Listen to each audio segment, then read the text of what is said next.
Hey everyone, welcome back to my channel. My name's Jessie. So today's video, I'm going to be doing something that I've seen going around on several channels that I have absolutely loved watching.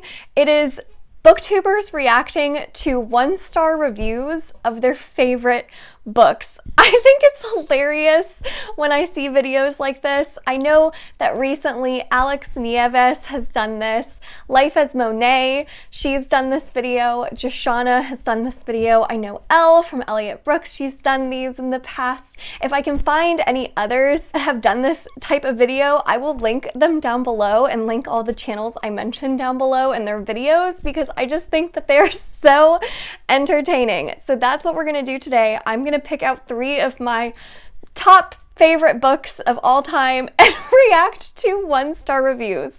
So hopefully this isn't too painful. All right, so you guys know Imaginary Friend is my #1 favorite book, but we're gonna work our way up to that. So the first book I'm going to start with is going to be Vicious by V.E. Schwab. Let's see what folks have to say about Vicious, which is excellent, by the way. I recommend everyone read it. It's so fantastic. Okay, it only has 1% 1-star reviews, which I feel like it's really good for Goodreads. So that should tell you why this is so good. It is such a good book, you guys. Okay, here we go. Oh, I'm so nervous. All right. I am DNFing this book around page 200, but that's where it gets really good. What a disappointment. I am utterly baffled that this book has such high praise.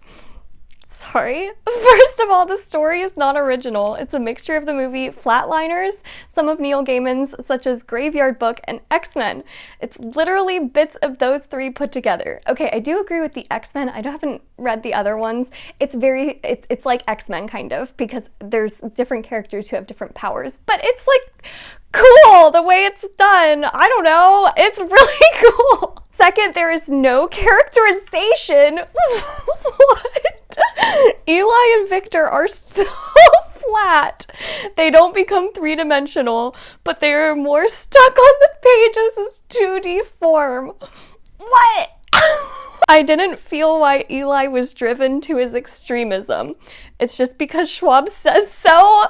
I didn't get why Victor is the way he is. That's the whole book. You have to read the rest of the book to figure it out. They seem to be damaged and unhappy just because it looks cool. Okay, all right, moving on to the next comment. I clearly don't agree, but everyone can have their opinions. That's fine. This novel is about supervillains trying to get revenge on each other. My reaction after reading half the book was why so many 4 or 5-star reviews. The characters seem shallow to me. What is with these characters? What? The characters are not shallow. That's my favorite thing about this book. The concept wasn't original and the writing and dialogue were pretty average. Maybe I just went into it expecting too much because of all the extremely positive reviews. It's nowhere near the caliber and depth a social commentary of The Watchmen, and that was a comic book and not a novel. I don't know that I was trying to be The Watchmen. 1 star here means I didn't like it. Clearly I'm in the minority. Okay, I mean, 1 star is like extreme. I have to like hate a book if I give it 1 star. So I feel like this wasn't as negative or scathing as it could have been. So that's fine. I have been avoiding writing this review because I have nothing to say. The characters had no personality. I could not have cared less if they all had died. Okay, take that back. You take that back about Victor. Wrong. That's wrong. I stuck to it, but started to skim after half the book because, oh my god, so dull. It's so action-packed. Oh my goodness. 10 years ago, last night, 1 week ago, blah, blah. Oh my god, enough with the time jumps. I do not give an F about them. Okay, to be fair, there are a lot of time jumps in this book, and that could throw a lot of people off. So I can see why this reviewer did not like the time jumps. I love them, but that's fine. That's fine. This was an attempt at edgy, but it was just cringy instead. Oh my god. Sloppy writing, lazy characterizations, and I had absolutely no emotional attachment to any of it. Oh my god. I was so emotionally attached to these characters, but to each their own. To each their own. This whole read wouldn't stop telling me things and expected me to buy it just because it said so. I need compelling and believable storytelling, and this just didn't do it for me at all. So sad. That hurts. Okay, I want to find someone who like hates it. The only thing that was vicious was how badly I slammed the book down in boredom. Next. Oh my god. That was good. I like that one. So boring. There's nothing interesting. I liked the types of powers because it reminds me of Defenders. But you just said that there was nothing interesting. Clearly you liked the powers. Those were interesting. Okay. All right. I think we're good with vicious. Jeez. I can't take any more Victor and Eli hate. All right, let's do Way of Kings. I'm terrified of Way of Kings. Let's see. If I had to predict the Way of Kings 1-star reviews, it's going to be like it was too long, or like something about the pacing, if I had to guess. So let's see what folks have to say. This one has technically 0% 1-star reviews because the percentage is so low. That's really good. Okay, that's really good. All right, here we go. If you have to read The Way of Kings, which you shouldn't do, but if you have to because your dad gave it to you and he's your dad, I recommend you do so while a little bit drunk. It makes this book a lot more fun. Clearly in the minority of readers, I found this NY Times bestseller epic fantasy to be verbose, bloated, complex, and disjointed mess with the characters going in circles, battle after battle, flashback after flash forward, and constantly changing voices. It is multiple point of view. So, it does change voices. It doesn't even begin to come together until about page 600, and even then it doesn't really ramp up for another 250 pages, with the final result being a giant prologue to his newest fantasy series.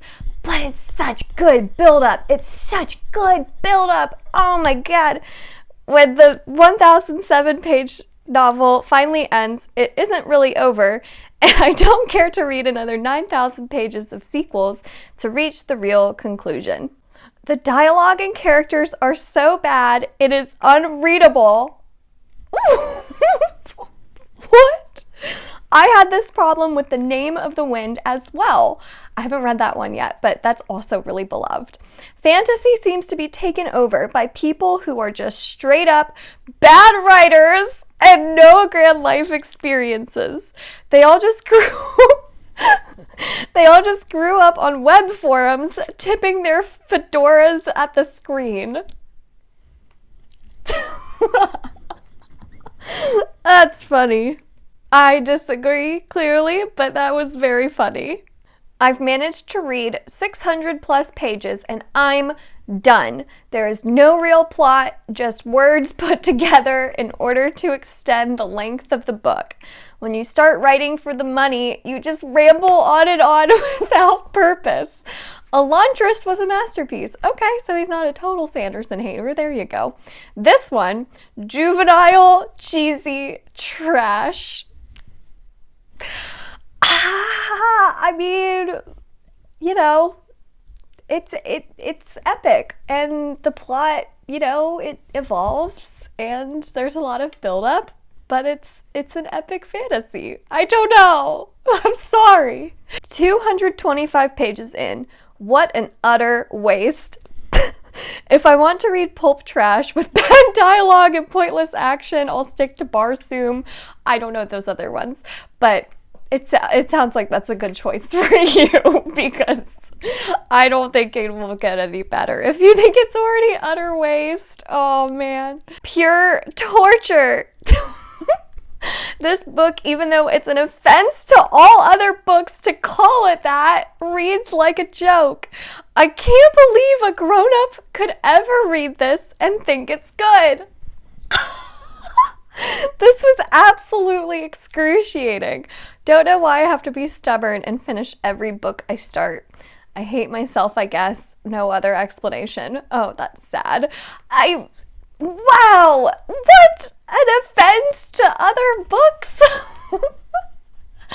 Oh my goodness. I mean, but why did you hate it so? I would love to know why. The main hero is a Superman. This one sentence removes all suspense and investment the reader could have had for the book. What? What? How am I supposed to feel anything for a character like that? We've read different books. We have read different books, my friend. That is how a book becomes incredibly boring. It is a slog. I skipped whole chapters of the book and I missed nothing. How do you know if you skipped the chapters? Nothing at all. That's how much story and character progression there is in a 1 million pages long book. 1 million pages! I mean, my goodness, capital E exaggeration. Trash. Don't waste your time with this. Go read The Witcher or Malazan Book of the Fallen. Isn't Malazan like super long and dense as well? You know, books with actual story and characters who you can actually care about.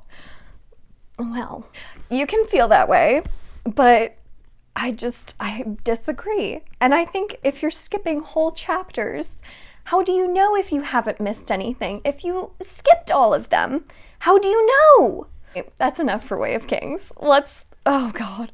Imaginary Friend is going to have so many 1-star reviews. I feel like I'm very much in the minority on loving it as much as I do. So this is going to be really interesting. Oh my God, it has a 3.49 on Goodreads. I don't know what everyone considers like a good Goodreads rating, but that 3.49 is on the lower end of what I've seen, I think. But I love it. You guys, I love it so much. It's such a good book. Okay, 5%. Only 5% gave it 1 star. That's not bad. I hated every single word printed in this book from beginning to end. There was a moment there in the beginning when I thought I might actually enjoy this, but it was so fleeting that I won't even take it into consideration. That's so sad. Oh my goodness. Wow. I'm so sorry. Well, that was excruciating. Dear God, this needed a fierce editor. It would have made a decent novella. I could have reached in and cut 3/4 of this book out and nothing important would be missing. But all the buildup is so amazing. I knew there would be a lot of negative reviews about the length of it because I think the most common complaint I see about this book is that it starts to get repetitive and the ending's dragged out. Which is fine. I mean, I can definitely see why people feel that way, but I just loved it so much and was so invested in the characters that I couldn't get enough. So I was like, give me more, give me more. So I was happy with the length, but I can see if you're not like as invested as I was, you'd be like, oh my God, please, can this thing end? So that's fair. It is long. It's long. It was, without a doubt, the most tedious, time-wasting, disgusting piece of crap I have read in decades. Disgusting! I mean, I guess there are, like, horror scenes, but, like, I don't think that's what they were referring to. I'm still not sure why I committed to finishing it. Sadly, it was all too easy to just wander off and think about other things. No worries, the author would say exactly the same thing 300 more times over again. Profoundly, deeply boring. I disagree. There's also an increasing obsession with similes that gets harder and harder to ignore. This is a terrible book. Thousands of trees gave their lives for nothing. Well, I loved it. And who makes deer villains anyway? The deers were creepy. I don't know. Okay. Oh, this hurts. It's okay. I'm fine. Suck, suck, suck. Suck, suck, suck, suck, suck, sucky, suck. Clumsy, redundant prose, too many endings, and the most ham-fisted allegory ever, and also suck. Okay. That's kind of funny. Yikes. The most horrifying thing about this mess of a book was the plot, or lack thereof, and the ridiculous dialogue written like this. Okay, there's a reason the dialogue has weird, like, formatting, and I don't want to say anything because I don't want to spoil anything. But that's fine if you didn't like that dialogue. This book definitely has a plot, though. Right? I mean, doesn't it? Now I'm questioning. I loved it. I really did. Don't make me question whether it had a plot. It's unfortunate because this book starts out with a few strong chapters, but then takes a turn from which it never recovers. I almost DNF'd, but I kept reading because I was sure I was missing something. Oh dear. Nope. Just a bunch of repetitive fight scenes that made little sense and didn't move the plot forward or provide any satisfying ending. So the ending made me cry, but that's fine. That's fine. It's not for everyone. I see it. Okay, only one more. My little heart can't take it. Have you ever been on a really long and boring hike with a bunch of false summits, and when you finally get to the top, the view kind of sucks? That was this book to me. So many false endings, and each one got worse. Also couldn't help but think the author was being paid by the word because of all the repetition. We get it. Give us some credit that we're picking up with what you're putting down. You don't have to beat us over the head with it. That was a really funny metaphor. The hike. Yeah. I mean, these people aren't wrong. They can think these things. I just think differently. It's okay. Well, that was fun, I guess. You just gotta laugh at some of them, because some of them are pretty funny. But I love those books. I highly recommend them. But I do recognize not one book is going to be for everybody, which is why reviews are always so subjective. There is no objective review, and to each their own. It's all good. We can still be friends, even if you hate Imaginary Friend. That's okay. If you enjoyed this video, make sure to give it a thumbs up, subscribe if you want to, and until next time, bye!